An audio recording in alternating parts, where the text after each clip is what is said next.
Okay, we are back.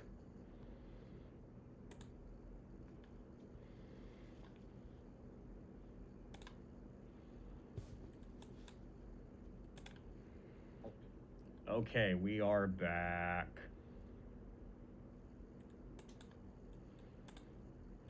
Good. It looks like you guys can only see my, see animate. Good. It looks like you guys can only see my, see animate. Good. Looks like you guys can only see my... Okay. Alright, for real this time, we will start. Unless it's like and that I am in the going to manga have too. Death I'm Note not really sure overanalyze about in the that just background. yet. But regardless, this is where we are. Misa and Mogi have infiltrated Mute NHN if while you have not Light is seen still episode 33 onward. investigating Takeda. And I'd say it's worth Or noting that when behind. Light mentions that fact, we see Aizawa just glaring at him. In the meantime, I'll continue investigating Takeda. Like, Aizawa doesn't trust this man at all. And that's fair. I mean, honestly, why is Light able to continue seeing Takeda privately? Why would Kira even allow that? Unless Light is providing some sort of crucial information to Takeda, then I don't see why Kira would be okay with the son of the former co-leader of the Kira task force kikiing it up with his spokesperson. Like, come on now. But anyway, suddenly the task force gets a call from Nier, who's calling to let them know that he's currently in Japan. He's in Japan? Why tell me? He's up to something. Well, no shit, Light. Obviously he's up to something. His whole thing is trying to catch you. Now, Nier continues the conversation by surmising that by now the task force has gone ahead and made contact with Takeda, saying, "It's a given that if we want to get any closer to capturing Kira, we'll have to keep an eye on Kiyomi, Takeda, and NHN in general." And this really stood out to me because where was this energy with Demigawa? I mean, at no point, as far as I'm aware, do either of the investigative teams look into getting close to Demigawa in the hopes that it'll lead to Kira. And yet, when it comes to Takeda, they're all trying to get close to her to do exactly that. I don't know, it just seems odd to me. Not bad or anything, just weird that they all have such a hard-on for her as opposed to Demigawa, even though they're essentially playing the same role. But getting back to what Nier is saying, he tells Light to just straight up tell Takeda that he's in town. Tell her the SPK's here. Tell her how many people there are on the team. Tell her everything. And the reason he wants Light to do this is because she'll have no choice but to inform Kira, which means that Kira's definitely gonna try and come after them. As Nier puts it, he won't be able to resist the opportunity, which is true. I mean, this is his chance to finally knock everyone off the board all at once. Now, as their conversation continues, we enter what looks like a version of the metaphysical realm that we saw back in episode 15. Kind of. I mean, it's definitely meant to be an abstract representation of their conversation, as they seem to be on a sort of platform ascending what I believe is Tokyo Tower. But it's very different from the last time we saw this presented. And I'm mostly talking about the coloring. Because in episode 15, the color of the cityscape, the sky, even our characters' clothes and skin were all muted. All except for the color of their hair, which was represented as red and blue respectively. But that's not how it's presented here. Instead, everything retains its color. The cityscape, the sky, as well as our characters' clothes and skin. I mean, Light's hair does have a sort of reddish tint to it, but I'm thinking that's more because of the lighting than anything else. And I say that because after this scene, we see him embody his normal crimson color, and it looks different than what we're seeing here. But yeah, the change in approach was something that really stood out to me during this scene. And I guess one could justify the change by making the argument that this different situation / conflict warrants its own unique presentation style, which I could totally get behind. Now, as far as what they're saying, it's honestly not super important. They're basically just saying that since they're both in Japan, they might have the opportunity to meet in person to finish this case together. Now, obviously there's double meaning in what they're saying, since Nier is fairly confident that Light is Kira. So when Nier suggests that they meet in person, it's more so him saying, I can't wait to arrest your bitch ass. And when Light agrees to meet up in person, it's more so him saying, I can't wait to teabag your grave just like I did with Elle. And yes, I'm aware of this crazy ass scene, and it's just, maybe I'll talk about the Relight movies one day, because while I haven't actually watched them in their about the Relight movies, one crazy ass scene, and it's just, maybe I'll talk about the Relight movies one day, because while I haven't actually watched them in their entirety before, some of the clips that I have seen are just super out of pocket, and not just in Light's case. But okay, from there they end the call, and Light goes on to think to himself, hey guys, yesterday I was watching this short video and it just blew me away. It was totally. From the very beginning, it's been a one-on-one fight against Elle. And even though he's dead, Battle's just From the very beginning, it's been a one-on-one fight against Elle. And even though he's dead, Battle's just shifted to his heirs. And I thought this was interesting in a couple of ways. Firstly, from a visual standpoint, I just really like this clip because it's drawing direct influence from episode 2, back when Elle was originally introduced. Like, it's the same aesthetic of using a film reel to show the history of the character. Except instead of shots of random cases that he's solved in the past, it's noteworthy moments from Light and Elle's shared history, starting from episode 2 all the way to episode 25. It even has the same background, which I'm thinking this is supposed to be a map of the world, starting from Japan and ending in South America. It's all just really cool. Now, secondly, in regard to what he's saying, I find it interesting that Light just views this whole thing as a non-stop battle with Elle. Like, he doesn't even care to give Nier and Mello a sense of agency. He just describes them as Elle's heirs trying to follow in his footsteps.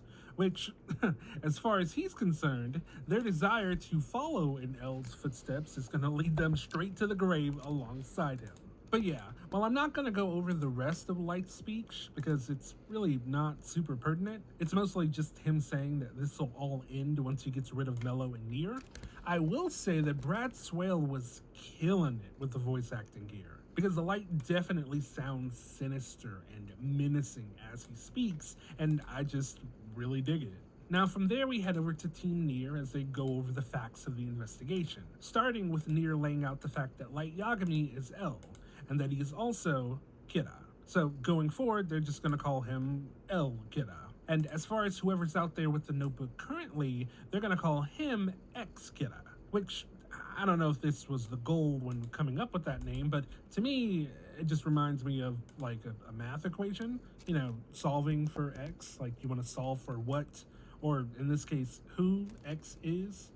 Is that just me being a nerd or whatever? Nier also makes it clear that given the way X Kira has gone about killing people, like with how he handled the Sakura TV incident, it's very likely that he's made the deal for the Shinigami eyes. Which, yeah, it seems obvious enough given the way he cleaned house before the guys up there were even formally introduced. Now, after that, Nier surmises that given the fact that El Kira is under constant surveillance from the task force, that means that he and X Kira can't communicate. But since both El Kira and X Kira are in contact with Takara, they must be using her to communicate with each other. And yeah, everything he said is spot on. But to be fair, none of this is too difficult to figure out given the information is pretty much all there. Now, where things get interesting is when Nier speaks to how they're going to go about catching them. And he claims that there are two possible ways that they can go about it. One, we arranged to kill both El Kira and X Kira. This is the way. This is the way. This is the way. Yeah, this is honestly the best way to go about doing this. And maybe that's an unpopular opinion, but playing this shit fair is just not the way at this point. I mean, there's just way too much at stake to try and play by the rules on this one. I know you're treating it like a game and you want to win fairly, but shit, some games encourage using cheats. I'm just saying. But alas, taking that route wouldn't be nearly as entertaining. So because of that... However, no matter what might happen, we will never resort to that. And I really love the fact that in response to Nier saying that, Rester's like, Why not? Which, yeah, what's the in-universe reason for not doing that? Because I imagine these federal agents would be so down to just headshot these dudes and keep it pushing. But alas, that's not gonna fly. That's not the way we work, Commander. Such ex post facto justification will not be tolerated. Which, okay, fine, we'll do things your way. Now, it's also worth noting that Nier invokes L's name when providing his explanation for why they won't go that route, claiming it'd be an insult to him to finish the investigation like that. Which, yeah, okay, I guess I could see that. Now, as far as the second way they can go about catching Kira, Nier said, oh, we're switching scenes? Okay, I guess we'll find out later. So from here we transition to a hotel room, where we find Light and Takada on another date.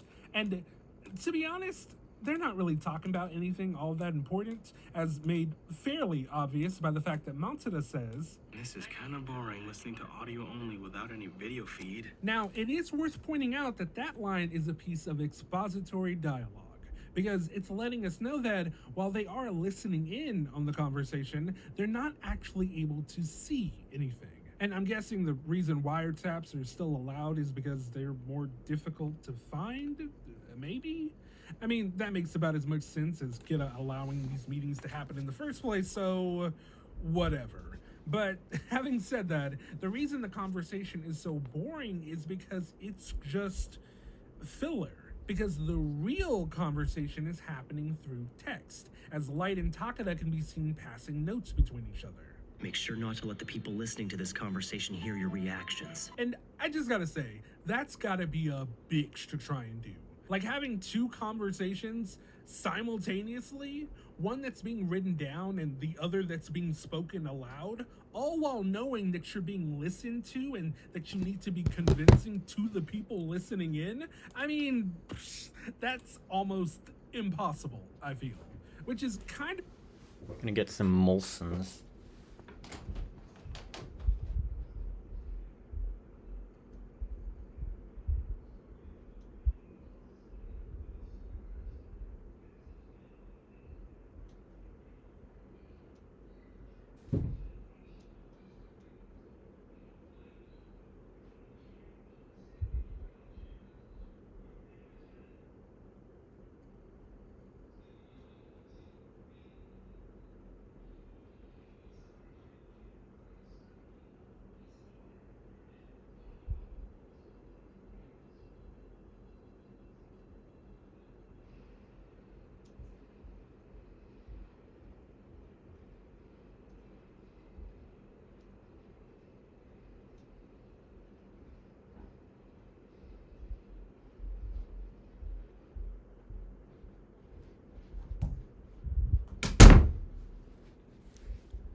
reflected through how Takada handles the situation. Because shortly after this, Light hands her this note wherein he tells her, I want you to begin judging and punishing people as Kira. And as you just saw, she wasn't exactly subtle with her reaction. Which, I mean, fair. So fair. That's a crazy thing to drop on someone in any situation, let alone this situation. And to her credit, I think she handled it better than most. I mean, I said this back in episode 25, but it's one thing to support Kira. It's something else to be the one acting as Kira. And hell, when I said that, it was in regard to Misa, who at that point had already acted as Kira in some capacity in the past. But Takada? She's never been a Kira. So to be told that she's going to act as Kira, I mean, that's a lot. But before we actually move on, I gotta express my issue with how this scene played out. Because if I was listening in to this conversation, I would definitely think that something is up. And I say that because... Imagine being able to build anything just by thinking about it. Meet Base 44. Well, listen to this real quick. This is gonna be so boring. You guys only see, Animate, but I'm working on a texture in Photoshop. Thought, well, what's the issue? And that's understandable. Let's Reach out to Kira. Tell him what you think he needs to know. Now, you probably heard that and thought, well, what's the issue? And that's understandable. listening to this scene the way I just played it makes it, well, makes sense. He said something that was fairly alarming and she reacted alarmed when she heard it. But the thing is, in the show, that's not how that scene plays out. Because she doesn't react like that right after hearing him say that. No, there's a delay. And not a delay of a couple of seconds, which could still be somewhat understandable. No, there's a delay of 15 seconds between him saying that she needs to reach out to Kira and her responding like that. And that's weird.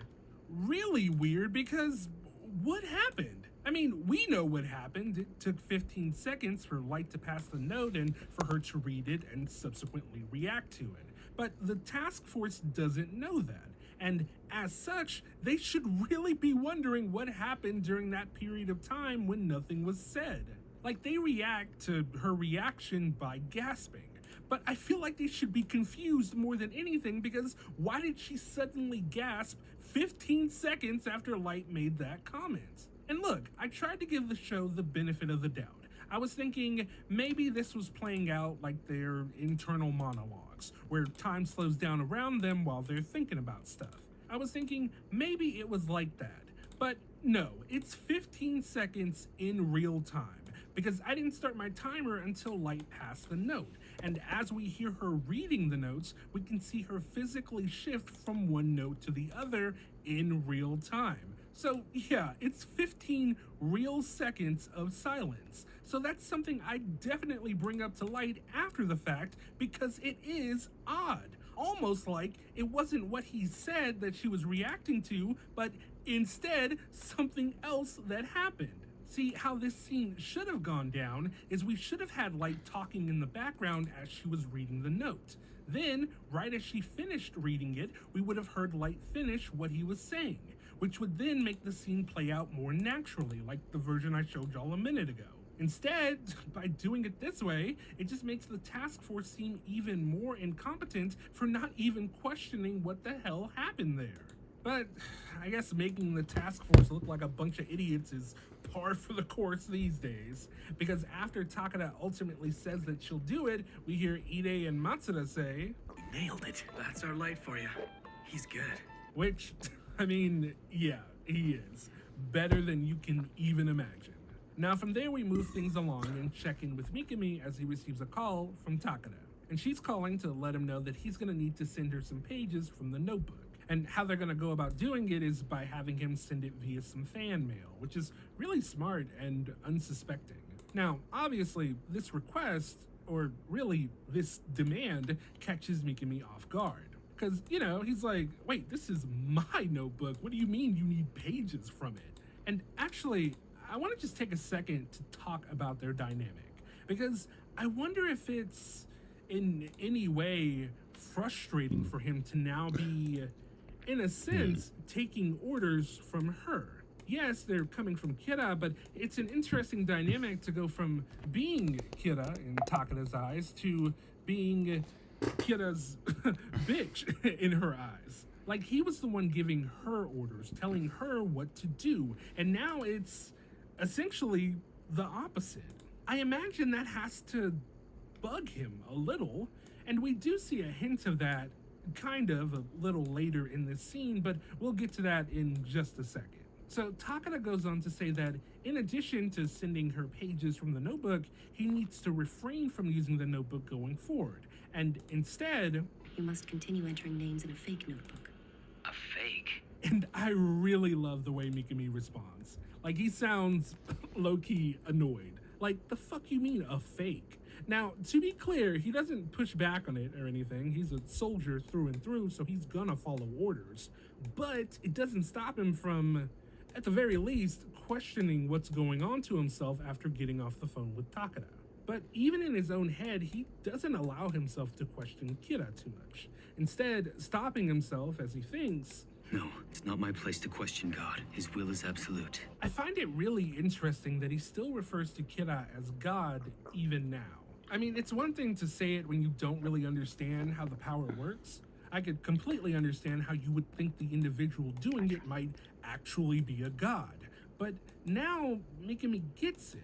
Now he sees how the sausage is made. He knows that, in reality, Kira isn't some sort of deity, he's just another guy with a notebook like the one Mikami has in front of him. Hell, I would argue that the fact that Mikami now has to tear pages out of the notebook and just send them to someone else so that they can do exactly what he does would make it all the more apparent that literally anyone can do this. So it's just fascinating to me that despite the fact that he logically understands that, he still chooses to refer to Kira as God. But yeah, the final shot we see before heading into the break is that of Takeda looking... I don't like that. I'd say that she's looking kind of sad or melancholic, which makes sense. I mean, we talked about it earlier, but this is a big ask from Light. I mean, she's gotta kill people, and that's not something that most people are happy about. I mean, Mikami was, but I wouldn't use Mikami as a baseline, you know? Light's probably a much better baseline to pull from, plus, really, he's the only other person we get to see from the beginning of their journey, seeing as we're introduced to both Misa and Higuchi several weeks into their respective tenures as Kira.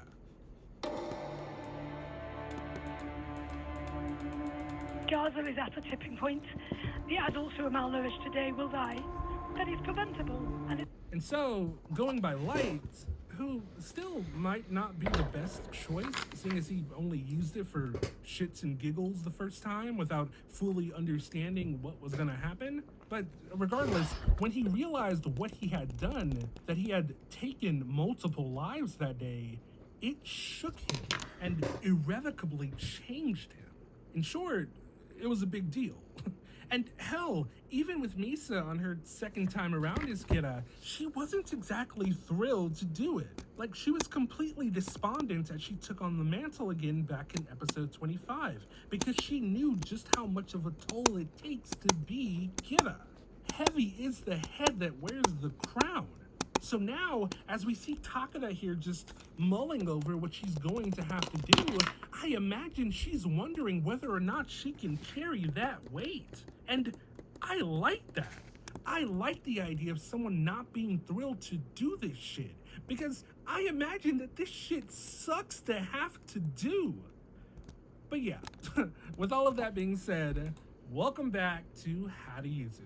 First up, in the event that there are more than 6 Death Notes in the human world, only the first 6 Death Notes that have been delivered to humans will have an effect. Okay, that's pretty straightforward. However, that being said, 6 notebooks? That's a lot as is. But this rule is also specifically saying that only the 6 notebooks belonging to humans will continue to work. So going by this, it kind of implies that humans just have priority over Shinigami when it comes to notebooks in their realm. Like, this rule basically implies that if 5 humans own notebooks, so if Light, Misa, Higuchi, Mikami, and Takeda all had their own notebooks, with Ryuk holding the 6th notebook, that means that if a 7th notebook showed up in the human world and, say,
for some basic tips and tricks on how to create metal textures in Photoshop, then you're in the right place. My name is Andre Marius. I've been working in Photoshop for over 10 years, and in this and Button++, the rest of the setting.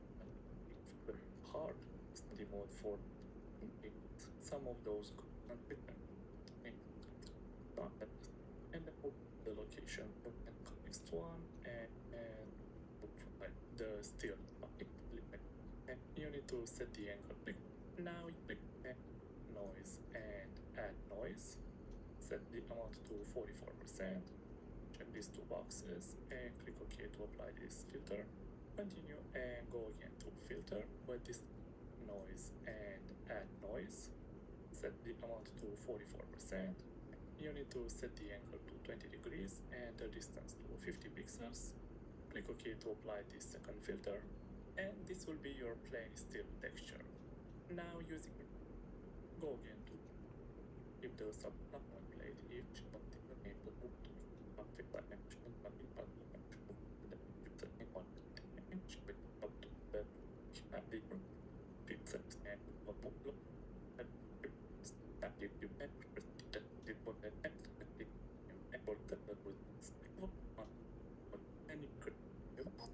If you would like to find out the quick I don't know, Mello got his hands on it, that would mean that Ryuk's notebook would be essentially disabled. Well, at least temporarily. But yeah, next up, the 7th Death Note will not become active until one of the other 6 Death Notes is burned up, or a god of death takes one of them back to the world of the gods of death. And again, pretty straightforward. Not really much to add here except, I guess I do wonder what would happen if he wrote a name down in that 7th notebook while it was inactive. Would the kill still be valid when or if one of the prior 6 notebooks gets burned up or sent back to the Shinigami realm? I mean, I doubt it, but I don't know. What do y'all think? Let me know in the comments section. Okay, so when we get back from the break, we see things start off with our first look at Takada's TV show called Today's Miss Takada, which seems like an odd English translation, but no worse than Raleigh Connor, so I'm not complaining.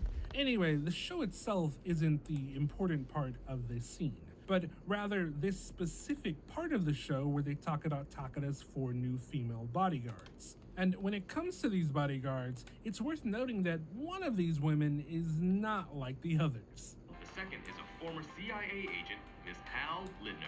Oh shit, she is actually CIA. Remember how I came up with that whole bullshit, totally legit reasoning for why these 3 members of the SPK survived when everyone else got killed? How I said that Mello might have had the FBI director email information on the FBI agents, but that he couldn't do it for the CIA agents? Well, this adds some credibility to it because Lindner is now confirmed to be ex-CIA. But yeah, Light's quick to assume that, given her background, Lindner must be the one working with the SPK, which makes sense, but also, who picked Lindner to join this group?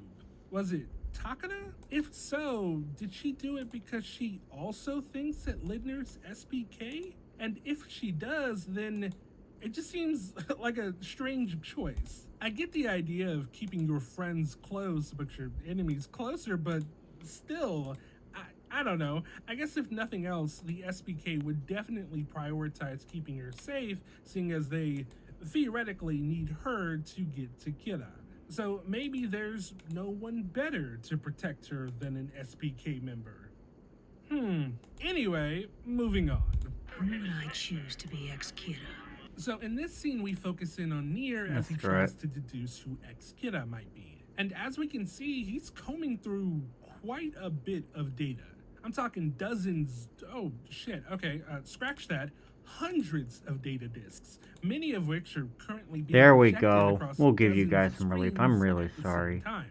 And while the anime is a little lazy with it and just reuses the same assets from earlier in the show multiple times, we have to imagine that all of these discs cover all 6 years of Kira's reign.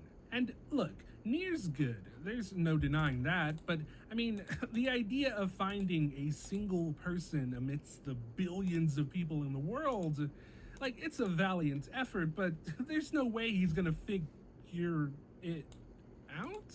The fuck is this? Why am I suddenly watching Avatar? This isn't the channel for that. And wait, what? He did it? He suddenly watching Avatar. This isn't the channel? The fuck is this? Why am I suddenly watching Avatar? This isn't the channel for that. And wait, what? He did it? He found Mikami just like that? I don't even really have a problem with this, if I'm being honest. Like, don't get me wrong, I get that people typically have sort of a visceral reaction to this scene, but surprisingly enough, I'm not one of them. Now, do I think Nier going into the Avatar state is a choice? Definitely. It comes out of nowhere, and it makes it seem like Nier's got some sort of superpower or something. Like he's finna call on his past lives for oh wait, no, they're all gone. Regardless, it's definitely an odd choice. But him narrowing things down to Mikami so quickly, by which I mean in a matter of hours or days, because I'm doubting we're supposed to actually believe he did this in 10 seconds, surprisingly, I don't have an issue with that. But let me explain. Now that's so, better. Let's point out the most important aspect of this. Oh, yeah. He yeah. doesn't know that Mikami is Kira. He's locked in on him, sure, but he's not saying, oh, hey guys, I just found ex-Kira. No, in fact, what he says is, could ex-Kira be Teru Mikami? He's making an assumption, an educated guess based on the information that he has available. And let's talk about the information that he has available. It's a veritable shit ton. Too much for one person to go through, one might say, but at the same time, not really. Because while there is a lot here, and while most of what's being shown on the screens are clips from the first half of the show, it wouldn't actually make sense to go back 5 years to search for who ex-Kira is. Ex-Kira is someone new, someone who the original Kira would have had to have found recently. Like within the last couple of weeks or months, because that's when Nier and Mello showed up and started applying pressure. Before that, there wouldn't have been a reason for Kira to be looking at possible replacements, because he had the whole situation, the whole world locked down. So if I was Nier, I'd start from either today backwards, or I'd start it around the time Mello and I started throwing wrenches in the machine, which ultimately narrows it down significantly. So now that we've gone ahead and narrowed down the time frame that we're going to start looking at, it's also worth keeping in mind that Kira has an affinity towards the Japanese people, most likely because he is Japanese himself. Like, for example, the original Kira went a long time without killing any Japanese officers. In fact, we don't see the original Kira kill any Japanese officers until he kills the director of the NPA. Any other NPA officers who died during Kira's reign were killed by other Kiras, i.e. Misa and or Higuchi. But by comparison, the original Kira didn't hesitate to kill those FBI agents back in 2006. He wiped them out immediately. It's also worth pointing out that ex-Kira chose Takeda, another Japanese person, to be his official spokesperson, which just reinforces the idea that ex-Kira is also probably Japanese himself. But back to what I was saying, in attempting to narrow the search, it makes sense to approach things with the idea that Kira would pick someone from Japan to act as the new Kira. One, because he's much more likely to find a like-minded individual in the same country. Two, because it'd be much easier to do more research on someone in the same country than it would be to find the same sort of information from someone from a different country. Trust me, I know this from working in fraud. And three, because it just keeps things relatively contained and controlled. Trying to keep a leash on a person from a completely different part of the world would just be too cumbersome for Kira right now. So yeah, again, we've gone ahead and narrowed down the list of possible individuals. Now, next, and this part's very important, Mikami wants to be seen. Like, that was his whole thing. He wanted to stand out and be noticed by Kira. And sure, lots of people probably do, but I highly doubt that there's a large pool of people as intelligent, as committed, and as outspoken as Mikami is. I'm not saying these people don't exist outside of Mikami. I mean, Takeda is like that herself, kind of, And I say kind of because Mikami explained in the last episode that it took getting to know her to really understand that she was an ardent Kira supporter herself. However, when it comes to Mikami, he was always spouting about how much he worshipped Kira. I mean, just before Nier claims that Mikami might be ex-Kira, we get like 20 seconds of Mikami just glazing Kira. Also, another thing about this scene is that Nier mentions the fact that whoever ex-Kira is, he had to have had an intimate relationship with Takara, which narrows things down even further because if you're looking at recent footage in Japan that is focusing on Takara, then, I mean, it's super easy to find Mikami. And given how he speaks about Kira and the footage that's available and how it ultimately...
The heck? Sounds very similar to how Takada is speaking about Kira now. We should follow his teachings, exactly as Kira ordered. And the meaning of his teachings must be made mandatory. It is of the utmost importance that young people do all they can to contribute. You will also not forgive those who refuse to use their abilities to contribute to the betterment of society. It's only natural to just jump right to the conclusion that Mikami is very likely ex-Kira. And yeah. Now, something else before we move on that I never noticed before because I'm always more so anticipating seeing Avatar Nier, but when Takada is talking, she says something very interesting. Mark Zuckerberg wore the same outfit every day when growing Facebook. Unlike what most people believe, it's not because of laziness. Kira will not forgive any crime, no matter how small. You should assume that any person alive is a viable target. Yeah, I thought that last episode was bad with the whole living wastefully and not contributing. But this is just, I mean, in no uncertain terms, everyone is just clearly fair game. She deadass said any person alive is a viable target. Fucking hell. Anyway, let's keep it moving. So tell me why I'm not the headliner. Oh, shit. Actually, can we go back? No? Okay. Well, here we catch back up with Misa, and she's apparently upset because she's not the headliner of the East-West Pop Music Festival, which is so weird because I forget that Misa is a pop star, meaning she's a singer, which is just never really expanded upon. We see her doing photo shoots, we see her acting, and we see her makeup brand, but we've never really seen her sing before. Well, at least not outside of that song in episode 25, which I'm imagining didn't top the charts when it was released. But no, I'm more so saying that we never see her pulling in Ai Hoshino or Nana Osaki, you know? But I guess that's neither here nor there. So getting back to this scene, Misa's already annoyed because she's not the headliner. So, when she stumbles upon Takada, well, it sure doesn't help things. What an idiot! She doesn't even realize that Light's just using her her for his investigation. Girl, what? Why would you say something like that? Do you know how risky that was? Duh, I know that. That's why I whispered it quietly. You didn't though. You said that shit loud as hell. You can see Takada acknowledging what you were saying as you said it, dumbass. Holy shit. Do you want to die? Like, what was that, my girl? Like, it's one thing that you're putting your life at risk saying that, but what's even crazier to me is that you're also putting Light's life at risk too. Like, what do you think would happen if Takada found out that Light was using her to get to Kira? Come on now. I've spent years... Wait, has it actually been years? Oh shit, it's actually been years. How am I not done with this yet? Hi. Oh, yeah, that's right. But as I was saying... Hi. Oh, yeah, that's right. But as I was saying, I've spent years defending you, but you are making it hella difficult right now because that's actually just egregious. If it weren't for the fact that Light is Kira, the two of y'all would be screwed. But anyway, after hearing Misa say that, Takada just... she just smirks and walks away. And it's actually incredibly disrespectful, I'm not gonna lie. Takada won that interaction without even saying anything. And it gets even worse because the fact that Takada doesn't engage and instead just starts walking away, it riles Misa up enough to storm after her. But unfortunately for her, Lindner just randomly spawns in the middle of the hallway between them and winds up binding Misa's arms behind her back. And it's just, it's embarrassing to watch. Like, you just got bitched out twice, Misa. Hey everybody. At a time like this, we can't forget that the fight for a brighter future isn't defined by any single moment. It's defined by the work we do, the values we stand for, and the commitment we make to each other each and every day. Through the Obama Foundation, I'm working with young leaders who are making that commitment.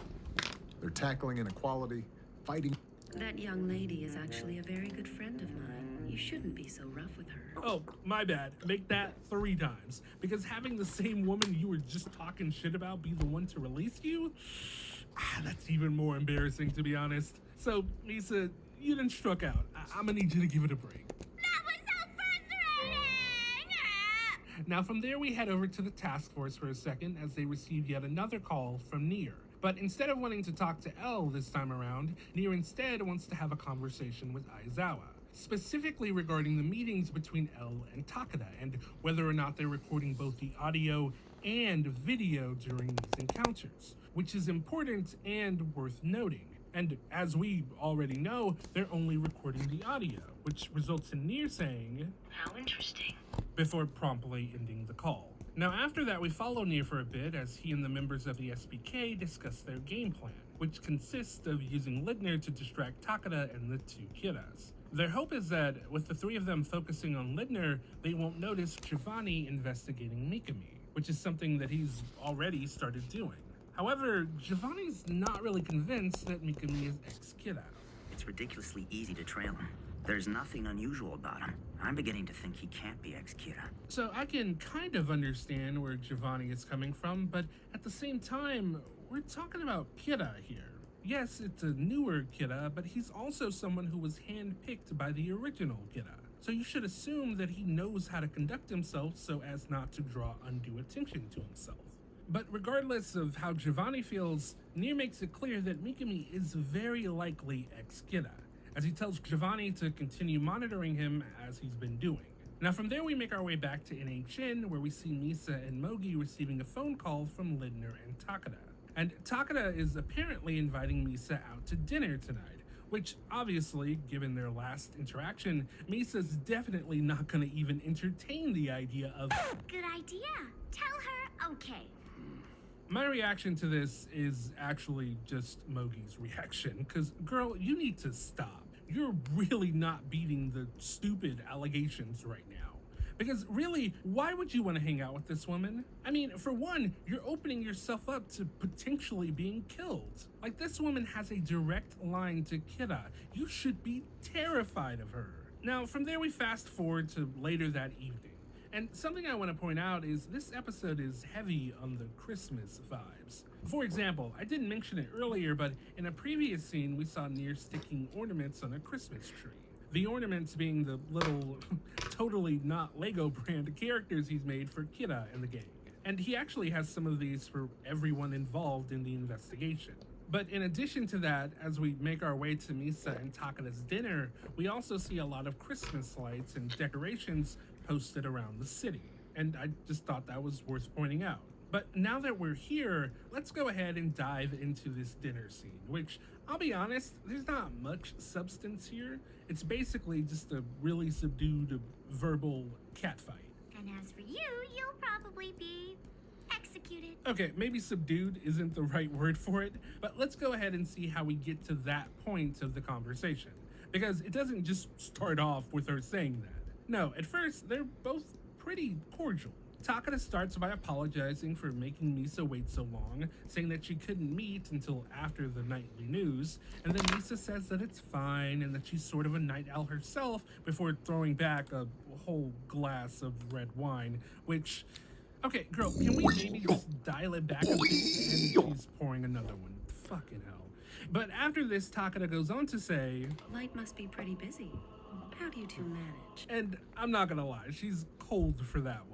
She knows damn well she's dating this woman's man, and she's just so nonchalant about it. But Misa goes on to tell her that everything's great with her and Light, which she may very well believe. Honestly, I really don't know what their relationship looks like these days. I was under the impression that he's kind of just stopped coming home altogether, but maybe that's not the case? It's not like the show is making any effort to really dive into the relationship at this point. Misa's role in the story has diminished greatly now that she's no longer one of the Kiras. Yes, she's still relevant because she can get the task force into NHN, but aside from that, she's been relegated to kind of a secondary character now. But like I was saying, she talks up her relationship with Light, saying that he's all over her the moment he walks through the door, which, okay, not sure how much I'm buying that, but again, I wouldn't know.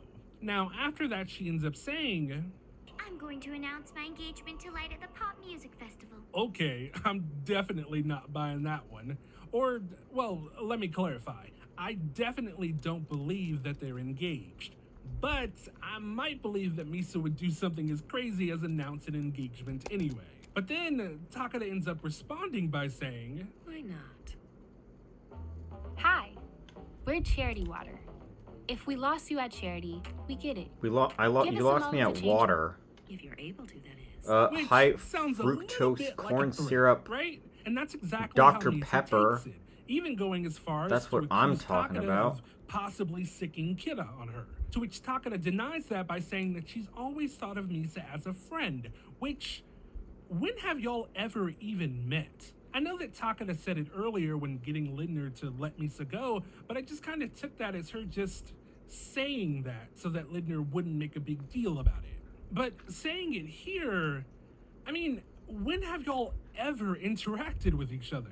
It's not like y'all went to school together, and even if you had, Light acted as though he hadn't seen or talked to Takada since college, so I don't really see how y'all could have ever even met before you both started working at NHN. But okay, after Takada denies wanting to kill her, Misa goes on to say that she's not worried about Kira anyway, because I know for sure that Light's gonna catch him soon. And it's just so crazy to me how careless this woman is. Like, she has to know that Light is approaching Takada under the guise of being a Kira supporter. And yet she just keeps making it clear that Light is still working to try and catch him. Like, if Light wasn't Kira, he would be so monumentally screwed. It's actually insane just how much of a liability Misa is. But yeah, it's at this point, as she chugs the wine straight from the bottle, that she ends up saying, And as for you, you'll probably be executed. Which is such a crazy thing to say to anyone, really. But let's blame it on the alcohol, I guess. Now, Misa saying this causes Takada to knock over her drink and start coughing, which, credit to Misa, she actually looks kind of worried about her. But she shouldn't be. because Takada's over there laughing at Misa, like just chuckling at the whole situation as she goes on to have a flashback to the previous episode, back when Light told her that she would be the goddess of the new world. So essentially, she's completely unbothered by Misa's little antics. Probably even more so because with Misa saying that, she's made it clear that she really has no idea that Light is actually Kira. Now, after this, Takada wraps the dinner up and proceeds to drop the pleasantries entirely by straight up telling Misa, I should have waited until you grew up and learned a few manners before I invited you to dinner. Honestly, she's not even wrong. Misa was messy as hell during that dinner, talking shit and getting way too drunk. But interestingly enough, despite the fact that she was thoroughly embarrassed throughout that dinner, Misa walked away, or maybe crawled away, thinking that she was the winner tonight. I won after all. Won? Yeah, it was easy. So both of them felt like they came away from that dinner as the winner, when in reality, they're both fucking losers because the man they're fighting for doesn't give a shit about them. Sure, Light may like Takada more than Misa, but she's still just another tool at the end of the day. So, yeah, let's just keep it moving. Now from there we check in with the SPK as we see Ledner giving her report to Nier and Rester about tonight's antics. And when Rester asks Nier what he thinks of it all, Nier responds by saying, Light Yagami is popular with the ladies. Which is true, but also, the way Nier said it was just hilarious to me, especially with the figurines that he has for the three of them. But okay, in response to Nier saying that, Rester gets a little annoyed. Nier, please be serious about this. It is serious if they're both truly in love with him. And Nier does make a valid argument here, especially when he goes on to say that if they are truly in love with him, then they'll do whatever he asks, no matter how crazy or dangerous it might be. So that's definitely something they need to keep in mind as they move forward. Now from there we enter the final scene of this episode, which focuses on Mikami and Giovanni as they ride a bullet train together. And as the two of them ride the train, they both notice some asshole harassing a woman, saying that because she's wearing a short skirt, it's an invitation to see what's under it. And it's just like, really? You're doing this? In a world where Kira's out here killing people for any reason he can think of, you're really gonna risk it all to harass this young girl? Are you fucking stupid? But whatever, despite this being just gross, I did find this part kind of funny. Please, someone! Like, my guy is really out here thinking he's Clark Kent turning into Superman. But while all of this is going on, Giovanni watches Mikami as he pulls out a phone and we hear what sounds like the camera app. Well, probably not an app on this phone, but regardless, we hear the sound of the camera going off, which is a little weird, right? Like, why? But it isn't really expanded upon here, so it's probably nothing, right? I mean, the much more important part of what happens here is that after putting his phone away, he does this. Offering federal employees a network of 1.7 million providers, plus hearing and fitness discounts at GEHA. Why waste another summer not loving your body? With Base 44, we turned that question into a success. Mikami's just taking out a notebook. Yeah, he just whipped it out on the train. Just casually and unabashedly whipped that thing. Oh, guys, by the way, I should have mentioned this. I don't know the exact date, obviously, but I know since it was around November 2015 when I conceived of this franchise, World Beta has more or less turned 10 years old. So, yay.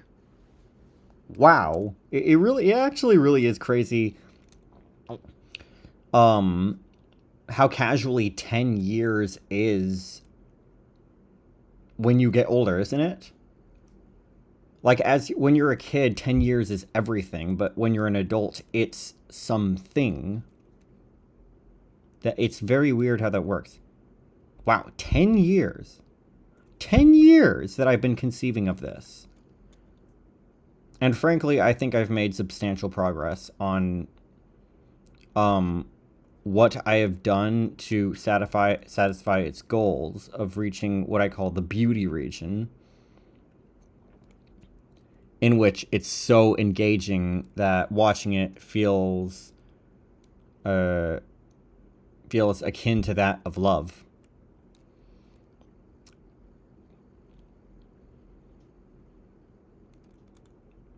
To be frank with this Thanksgiving break, I've kind of been spending it doing a lot of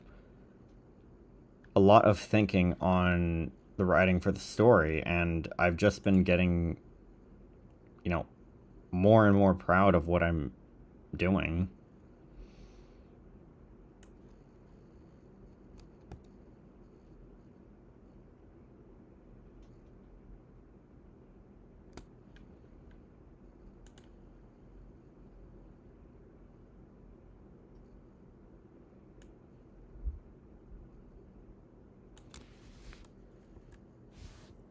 Out in public. The balls on this guy, am I right? But yeah, the notebook is out, and as the train comes to a stop, we see Mikami dead ass just writing it. He even says his catchphrase as he does it. Delete. And Giovanni's just kind of freaking out because it's like, is this really happening right now? Now, immediately after this, we see Mikami get up and exit the train, and as Giovanni proceeds to follow after him, this happens. Yeah, he did. He died, and Giovanni saw it all go down.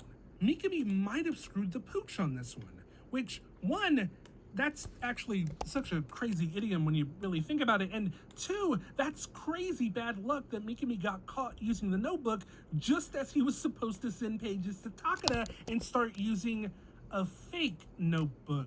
But that couldn't be what happened here, right? No, because he wrote the name down and then the guy died, so... Wait. Well, shit, let's just see what happens next. Oh, well, damn. I guess we'll just have to wait until next time to see how things play out. So, until then, wait until next time to see how things play out. So, until then, roll credits. Anyway, that's the end of this video, but before we go, I just want to give a shout out to all the folks over on our Patreon. I want to thank all of our admirable assessors, our invaluable investigators, as well as our remarkable researchers, like Arrow Falcon Green, Game and Alchemist, Gary Huang, Jorge Ochoa Reyes, Legend Dragon, Mitch Corcoran, Pellets, Staff of the Crystal Serpents, The Best, Trinity Schiffer, Tyrant Link, Vanellian, and Yggdrasil. Could potentially lead to unnecessary questions in the future. But anyway, Misa's freaking out, which is totally understandable. Light had the same reaction, and it's kind of a running theme going forward. Regardless, Rim tries to assuage any fears by telling Misa that she's in danger, which, from Misa's perspective, Rim definitely seems like the danger, but Rim goes on to explain that Yotsuba is her real enemy, while trying to keep Misa calm by saying, "Believe me, I'm your ally." My ally? From there, we switch back to the task force where Light is, once again, lost in thought. Though, I do want to point out this line from Matsuda that can be heard in the background. I wonder if Misa's alright. Maybe we should have wired her. And it's interesting to think how different things might have played out had they done that, because I'm doubting Rim took that into consideration when she grabbed Misa. And you know what? When I think about it, Rim doesn't know anything about Misa's intentions here. She's warning her, but Misa already knows that these dudes are up to no good. But we'll get back to that in just a second. So, as I was saying, Light is lost in thought once again, going over data regarding Kidda's victims before and after his own incarceration. He goes on to state that this new Kidda is going after anyone accused or convicted of a crime, regardless of the circumstances. He's punishing people who never intended to kill, those who sincerely regretted their crimes, or people with excusable circumstances. And it's interesting because we never really saw that aspect of Light's decision-making process back when he was Kidda. We would just see people dropping like flies at the stroke of his pen. And I'm not knocking it for that. I mean, it makes sense. There was a lot of other shit going on that warranted our attention as the audience. So we didn't have moments where we saw him researching criminals to find evidence to see if their crime was somehow justified or something. But it's interesting to think that he made those kinds of distinctions, that he would take into account accidental killings or people who regretted their crimes or excusable circumstances, which I imagine is like killing someone in self-defense or something. And while Light has done some pretty reprehensible things, evil things, really, I can also kind of believe that he wouldn't kill people who had unique circumstances, unless they were directly in his way. Because the Kid X-Train don't stop for nobody and will run right through you if need be. The way the original Kid acted is disturbingly close to my ideals. What the hell am I thinking? I'm not Kira. I really like seeing this conflict within him, because he's not like Misa. Misa's memories were wiped, and now she's just 100% sure that she both never was and never interacted with Kira.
But Light's smart enough to realize that something's off. He can analyze the data and come to the conclusion that the current Kira is a completely different person than the original, just as he can see the actions of the original Kira and understand that they seem to fall in line with his own sense of justice. But in the end, he always manages to convince himself that it simply cannot be, that he cannot be Kira, that it's insane to even think that that's a possibility.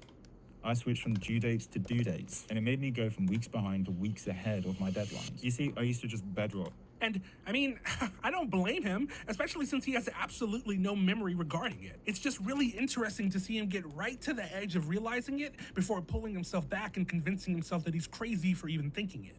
And in that same vein, I feel like it also kind of makes sense as to why he gets so riled up anytime Ryuzaki tells him that he still thinks he's Kira.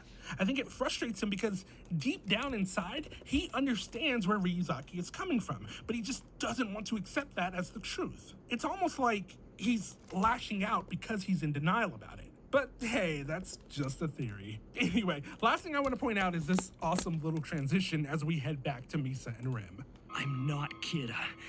Light Yagami is Kira. Love it. Anyway, Rem lets Misa go, and after Misa questions who and what she is, Rem goes on to say that before she lost her memories, the two of them were a modern-day Thelma and Louise. Before going on to explain everything to Misa. The Death Note, Light being Kira, Misa being the second Kira, making sure to pump her girl up a little by adding, in fact, your ability was even greater than his. And yeah, the only thing about her speech that isn't true is when she says, Light arranged it so you would both lose this power. This was all according to his plan. Because, no, He didn't plan for that. That was your idea.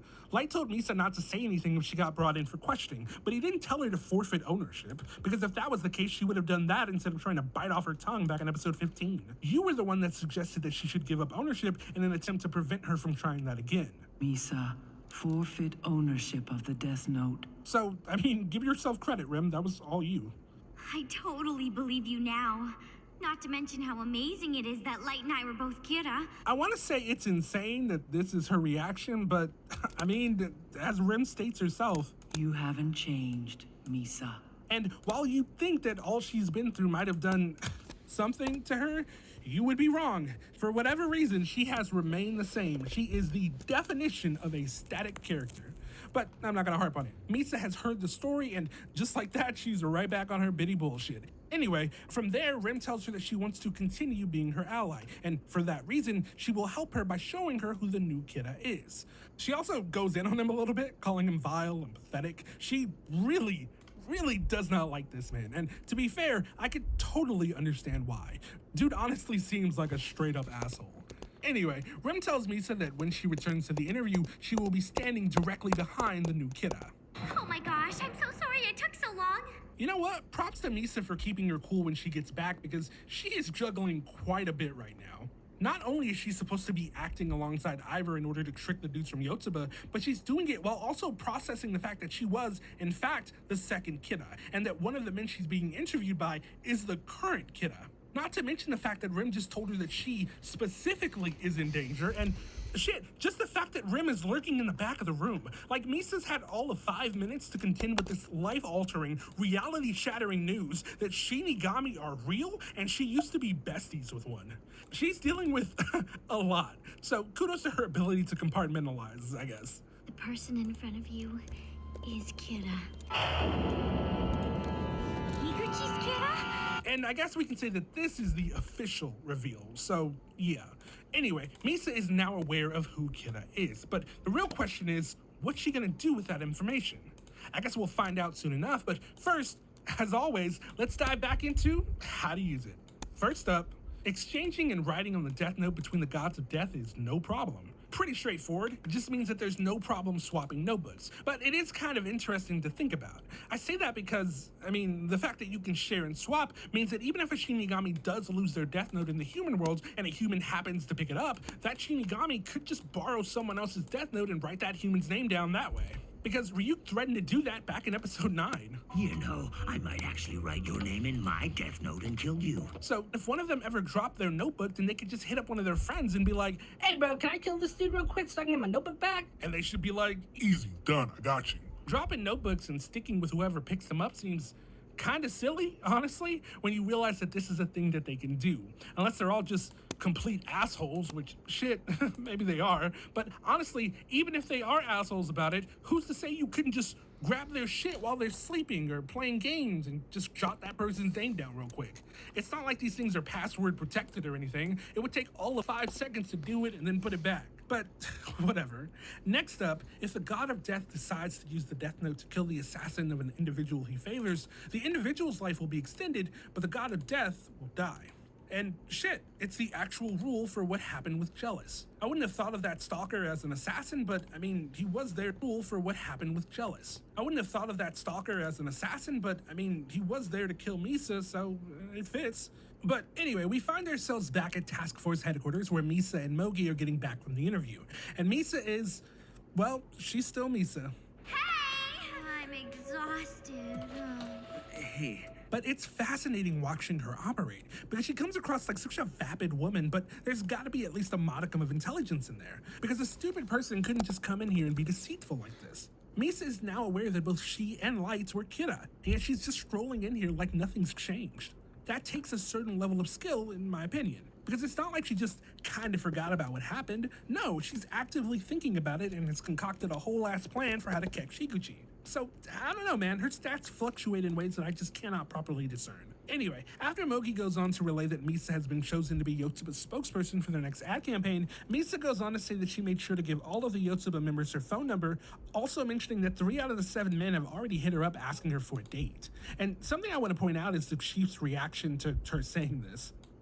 I'm Jennifer Garner, and I'm teaming up with Save the Children to build a better world for kids. In the US and...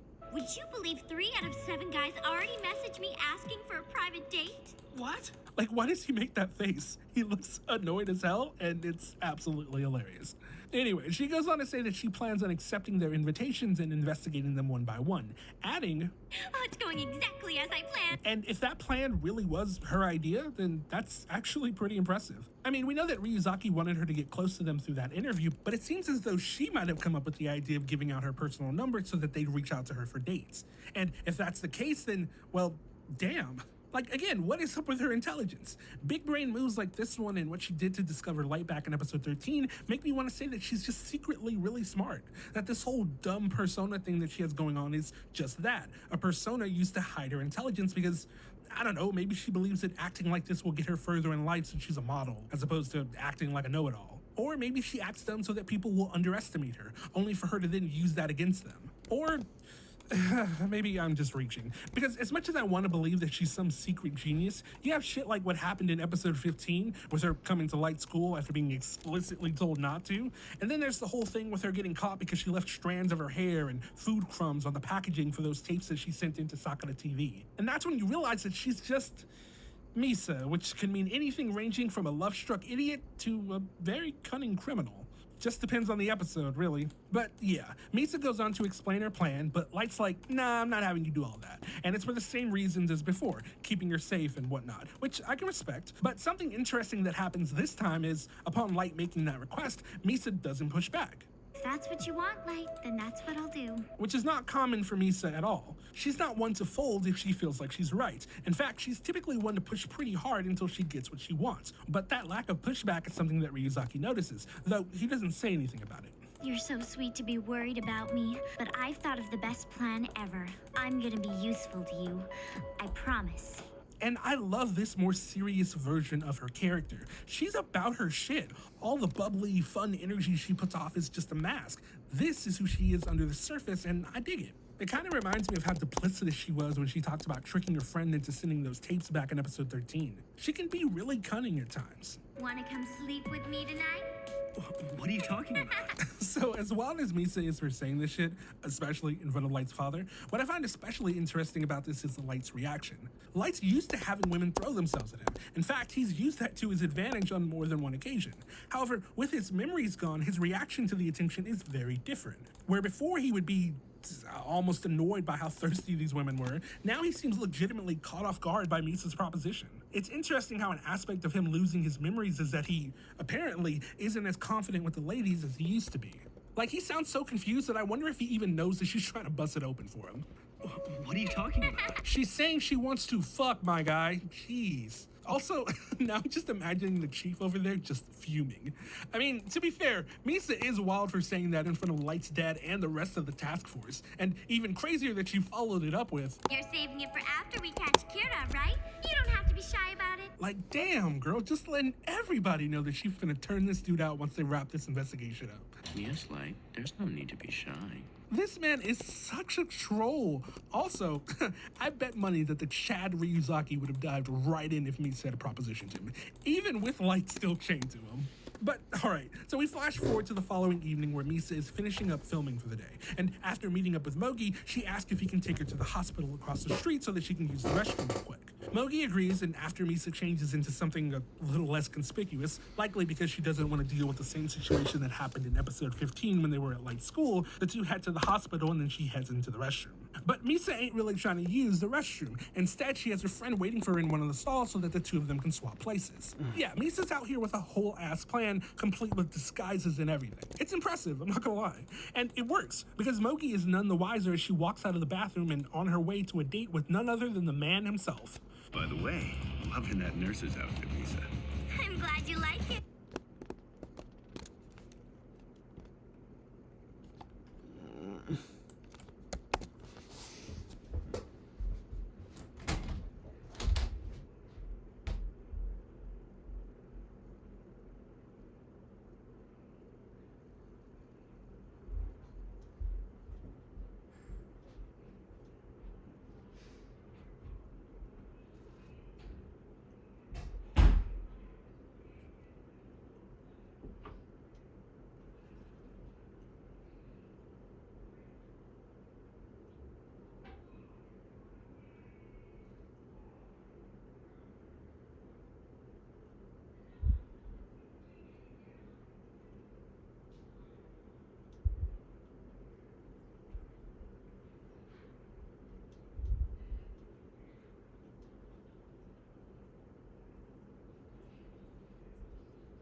This dude is just mad creepy. Like, just look at him. Dude's face is like the textbook definition of punchable. But anyway, back in the hospital, Misa's friend comes out of the restroom, and while Misa might have gotten by without Mogi noticing, her friend isn't so lucky, as Mogi immediately notices that this is a completely different person. Where's Misa? She's on a date. You gotta be kidding. And I honestly feel bad for this dude because she straight up ditched him. But anyway, we then head back to Misa and Higuchi. Higuchi, the sleazy pervert who's been sending me text messages ever since that party. So at first, I thought this was an oversight, given how Misa said just yesterday that she had only given her number out to them after the meeting. But it could just be that Higuchi managed to use his connections to get her number without her consent and has been texting her since the party, which, I mean, yeah, I could totally believe that. Anyway, Misa's disgusted by this dude, but she'll do anything for Light, and I do mean anything. Are you planning to do pervy things to me? Well, even if you are, that's okay. Just kidding. What she actually said was, well, even if you are, that's okay. I'll be fine since I can kill people. And, what? Even Rim's in the backseat like, what are you saying, Misa? Also, I can't help but laugh at Rim just being stuffed back there in the backseat, looking mad uncomfortable. I mean, she's like 8 feet tall. Misa should have totally given her shotgun, looking mad uncomfortable. I mean, she's like 8 feet tall. Misa should have totally given her shotgun. But anyway. Is this your way of telling me that you want me to kill Higuchi the moment he tries to do anything? It's interesting because Misa doesn't know what the extent of her relationship with Rim was, but she's banking on the fact that Rim will understand what to do if and when the moment presents itself. Do anything. It's interesting because Misa doesn't know what the extent of her relationship with Rim was, but she's banking on the fact that Rim will understand what to do if and when the moment presents itself. It's a wild gamble because, as we can see, Rim is like, what the hell is going on? And honestly, her immediate jump to killing Higuchi would not be in Misa's favor at all. That would look mad suspicious if he just randomly died after she escaped her chaperone.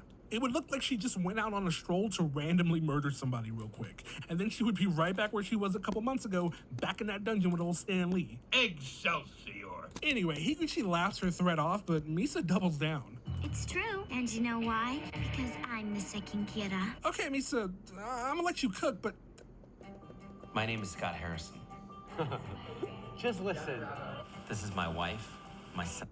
This is getting real weird real fast, because what the fuck are you doing? Like, maybe it's just because I'm an overly cautious person, but if I were Higuchi, I would think this was mad suspicious. Like, yesterday you were denying that you had any involvement with Kira, but now you're just coming out and saying that you are the second Kira?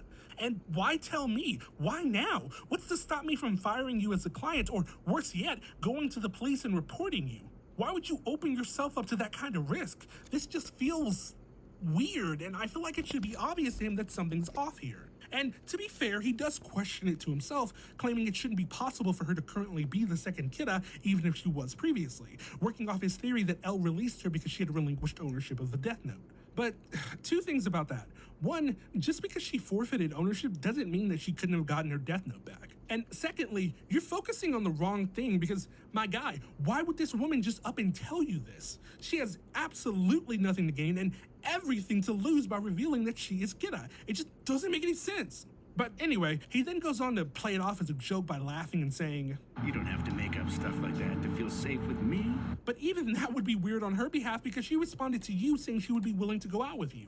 You had apparently been hounding her since that party and she gave you no play, but now she's agreed to hang out with you and even let you pick her up, meaning she's completely at your mercy. She can't feel that unsafe with you. But anyway, even with him trying to play it off, Misa doesn't drop the issue, instead tripling down by saying, I'll only prove that I'm the second Kira to the real Kira. Which just, I mean, this just feels like a trap, dude. Like, ask yourself, why is she harping on Kira so much? You didn't even ask her to prove it, but she's just randomly saying she will prove it to the real Kira? She's being aggressive, but you should be curious as to why.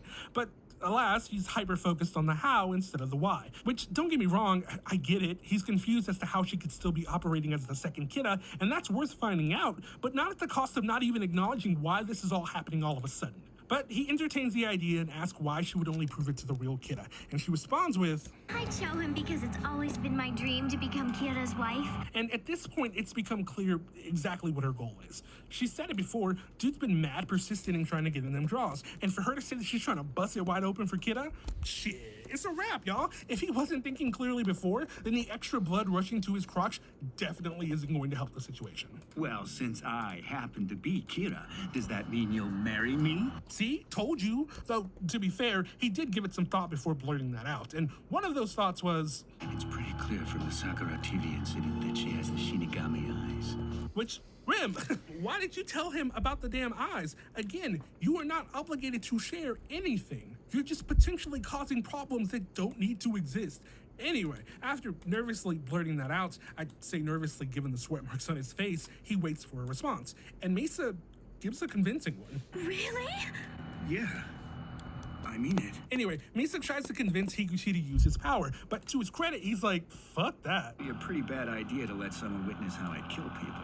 Which is 100% true. Furthermore, if anything, right now he can still pass off his claiming to be Kira as him being weird, like he was trying to impress her or something. But yeah, Misa finally caves and says she'll go first, but adds that it has to be a bad person, which prompts Higuchi to pull over, whip out his laptop, and present her with a picture of a man named Genzo Kaneboshi, a dude known for his unsavory business practices. Anyway, Misa tells him to look away as she turns to the side and pretends to write, which prompts Rim to think, Misa, you want me to kill Ginzo Kaneboshi, don't you?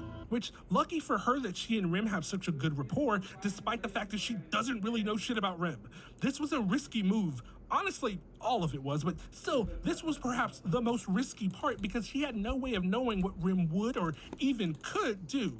I don't remember Rim telling her that she still had a notebook that she could use, but let's just assume that happened off screen. Even with that knowledge, it still doesn't mean Rim would know to use it now. She is some otherworldly creature, and I know I keep using this dude as an example, but she could very well be like Drax and unable to pick up on cues the way that humans do.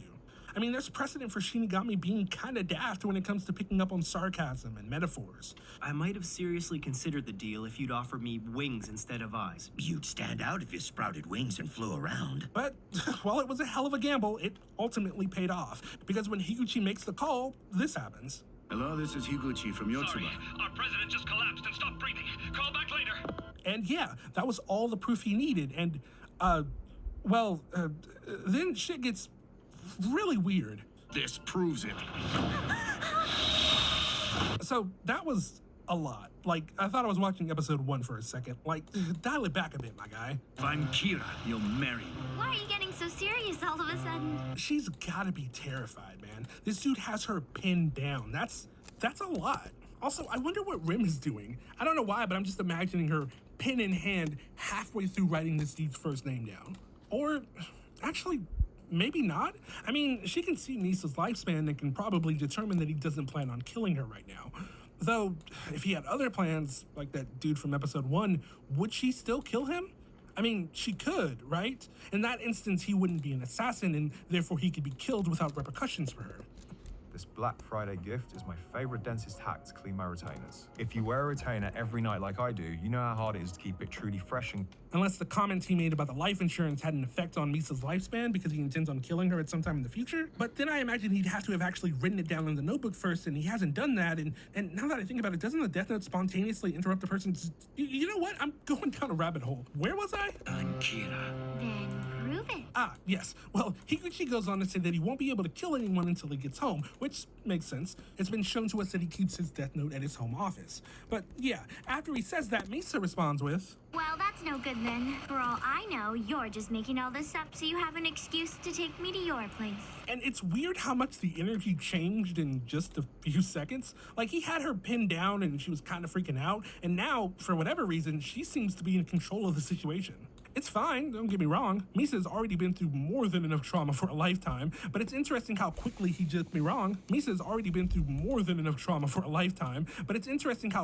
just kind of caved. She was even able to push him off with like no effort. Like, why did you even approach her with that energy if you were just gonna fold like that? That being said, good for her for not taking his shit. Anyway, since he's unable to prove it by killing anyone, which lucky for her, he didn't bring the notebook, I guess, she tells him to refrain from killing anyone until she says otherwise. Which is an interesting request, but one that will work well to appease everyone. And you might be wondering why I said everyone. Well, that's because... All right, Misa. I'm Kira. And yeah, Misa was recording that whole thing. Well, not the whole thing. There's actually a quick transition to her pocket after she pushes Higuchi off of her, showing that she was fumbling with something, which turns out to have been her phone. It was really smart, actually. Lucky too, don't get me wrong, all of this kind of just worked out for her despite her being so heavy-handed, but still, I won't discredit the fact that it was a smart plan. And she was also smart enough not to implicate herself, as she made sure not to record the part where she killed someone. So, I gotta give her credit. It was a wild-ass plan, but it paid off. Because just like that, everyone now knows that Higuchi is Kira! And hell, on top of him outright admitting to being Kira, he also goes on to state that he'll prove it by refraining from killing criminals for the time being, which still serves in giving Light and his father exactly what they wanted. So really, it's kind of an absolute win all around, and Matsuda is quick to give Misa her kudos. Really, it's kind of an absolute win all around, and Matsuda is quick to give Misa her kudos. That's amazing, Misa. However, it becomes apparent pretty quickly that the excitement doesn't seem to be shared by everyone, and that seems to be especially true of Ryuzaki. But we'll have to see what they think about all of this when we dive into the next episode. So for now, we'll leave Misa with her W because, I mean, she definitely earned it. And roll credits. Anyway, that's the end of this episode. If you like this video, then consider dropping a... Right, I haven't been too in-depth about my politics, but you know what? The Lane Ferris Show's theme song promises political views, and I have not been nearly as thorough with that as I might have implied, so fuck it. To make up for it, I'll at the very least have political videos playing in the background, and you can make your best speculation.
took that long just to look merely at my subscriptions.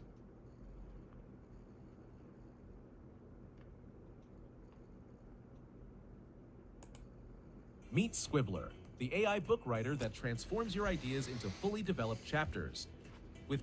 All right, y'all, I'm going to apologize in advance for delivering this story to you I cannot because believe I thought that I would bottom get line all is these backgrounds I done had to read it, so months now ago. you do too. It's that simple. I was dragged down into the pits of hell, and so you now need to join me there to know what it's like. So I don't know how many of you guys have been following this, but there's this journalist by the name of Olivia Nuzzi, and she, in the past, was following RFK Jr.'s presidential campaign. And in the midst of that, she kind of snuggled up to him a little bit, got a tad too close, and they were... Olivia Nuzzi was engaged in basically what they say is a texting affair, an emotional affair, where they would sort of sext each other. Now, by the way, Olivia Nuzzi, I believe she's younger than me. I'm 37. I think she's around 32-ish, somewhere in that range. RFK is fucking 70 years old, bro. 70. Now, the Kennedys are sort of known for having, prominent libidos, I guess is one way to put it. But this motherfucker's also on testosterone replacement therapy, dog, which is just a fancy way of saying he's a 70-year-old juice head, pumping himself full of fucking steroids. And so, when you're naturally already too horny, and then you add the fucking steroids on top of it, oh my God, forget it. Forget it. A mess ensues. Pun intended. All right, so take a look at this from the Daily Beast. RFK Jr.'s vile poetry to lover published by her scorned ex. Journalist Ryan Lizza says Kennedy only knows what felching is thanks to his former fiancée Olivia Nuzzi's affair with the Health and Human Services Secretary. Okay, so this guy, Ryan Lizza, he was a journalist. He was basically, gonna get married to Olivia Nuzzi, and it was during that affair that he found out. He was able to find stuff of, her cheating with RFK Jr. Oh, my God. All right, here we go. Oh, we'll get to felching. Don't you worry, we are getting to felching shortly. The scorned ex-fiancé of Robert F. Kennedy Jr.'s former lover has spilled the tea on the Health and Human Services Secretary penchant for self-penned erotic poetry. Your mouth awaiting my harvest. Your open mouth awaiting my harvest. The scion of the Kennedy clan is alleged to have written to former New York Magazine star reporter Olivia Nuzzi, according to a new Substack article on the salacious saga published Saturday by Nuzzi's ex Ryan Lizza, himself a journalist formerly at Politico. Quote, "Drink from me, love," Kennedy is understood to have gone on in his poem. Quote, "I mean to squeeze your cheeks, to force open your mouth. I'll hold your nose as you look up at me to encourage you to swallow. Quote, don't spill a drop. I am a river. You are my canyon. I mean to flow through you. I mean to subdue and tame you, my love." Bro, you're 70 years old, bro. You're 70 years old, dog. You should be having the fucking... Remember when politics was boring? Breakfast special at IHOP in this bitch. You should be fishing. You should be watching reruns of Murder, She Wrote. You should be golfing with your fellow old guys who are going to die within the next 2 or 3 years. What are you doing? What are you doing? And Olivia Nuzzi, what are you doing? Okay. Man, these people got problems, dog. Olivia Nuzzi, and you can see her here, by the way. This is her here. It was brought to my attention that when she was 16 years old, 16, she made a song. And the song is called Jailbait. And she sings about how she's jailbait. And all the old guys want to fuck me. By the way, you know who else gets a little fucking... catches a stray in this whole saga? Keith Olbermann. Keith Olbermann was like 50 years old dating 18-year-old Olivia Nuzzi. Keith Olbermann. This is just a who's who of people I never want to know. I never want to know them. I never want to talk to them. I never want to know somebody who knows somebody who knows them.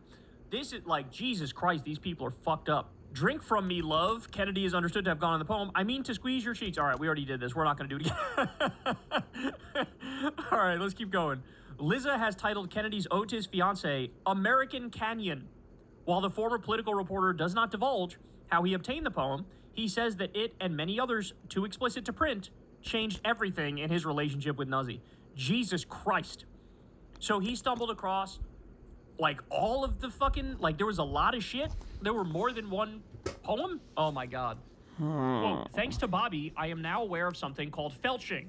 Liza added Saturday. The Daily Beast has researched the term and urges readers not to do the same. Okay, so I read the original Liza post on his Substack, and now I'm going to tell you what felching is because I had to learn what it is. Come together and enjoy strikes, snacks, and endless laughs with your crew. Get ready to bowl a perfect game, then dive into our action-packed... Felching, ladies and gentlemen, is when you're having sex with somebody, you come in their vagina or their asshole, and then you eat your own cum out of said vagina or asshole. That's what felching is. 70 years old. He's 70. And he's asking somebody to felch with him. Hey, do you mind if I nut in your ass and then I eat it afterwards? Could I do that? It's a thing. You know, I've never actually even tried it with anybody else. You're the first one I've ever tried it with, but I just like the idea. Okay. I promise it's actually not because of the content that I was watching, but I think I'm going to take a break and think for a little bit about my plan of action. So, love you all. I'm going to see you guys later.